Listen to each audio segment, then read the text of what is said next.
జీవనోపాధి కోసం ప్రభుత్వ అసైన్ భూమిలో రేకులతో ఇండ్లు నిర్మించుకుని వ్యాపారం చేసుకుంటున్న దుకాణాలను తెల్లవారుజామున రెవెన్యూ అధికారులు అక్రమంగా డబ్బాలు వేశారు అని డబ్బాలను కూల్చివేశారు. భువనగిరి మండలంలోని వడపర్తి గ్రామంలో భువనగిరి నుంచి గజ్వేల్ వెళ్లే ప్రధాన రహదారి పక్కన ఉన్న అసైన్ భూమిలో రేకులతో ఇండ్లు నిర్మించారు. అనుమతులు లేకుండా ఇష్టానుసారంగా నిర్మాణాలు చేశారు. వారి రెవెన్యూ అధికారులు కూల్చివేశారు. ప్రభుత్వ నిబంధనలు అతిక్రమించి ఇండ్లు నిర్మిస్తున్నారు. అందుకే వాటిని కూల్చేసినట్టుగా రెవెన్యూ అధికారులు అంటున్నారు. జీవనోపాధి కోసం తాత్కాలికంగా నిర్మించుకున్న ఇండ్లను ఎలాంటి నోటీసులు ఇవ్వకుండా కూల్చడంపై అధికారులపై బాధితులు ఆగ్రహం వ్యక్తం చేస్తున్నారు.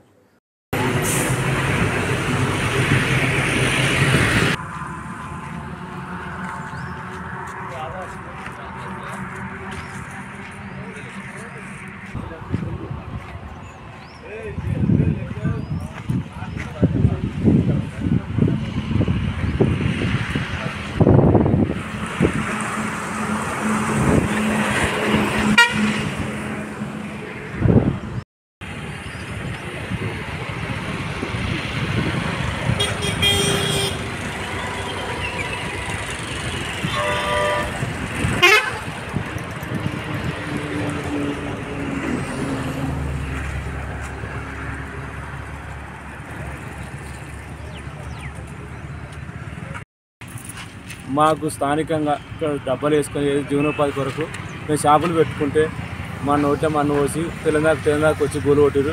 ఏ ప్రభుత్వ అధికారి పట్టించుకోలేదు, మమ్మల్ని ఏ ఎమ్మెల్యేలు పట్టించుకోలేరు, స్థానిక ఎమ్మెల్యే పట్టించుకోలేదు.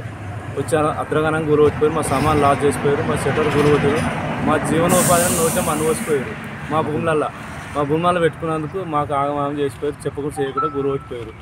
దయచేసి మీ మీడియా కానీ మీ లీడర్ కానీ పట్టించుకో మాకు ఏమైనా జీవనోపాధి కలిపేయాలని కోరుతున్నాను.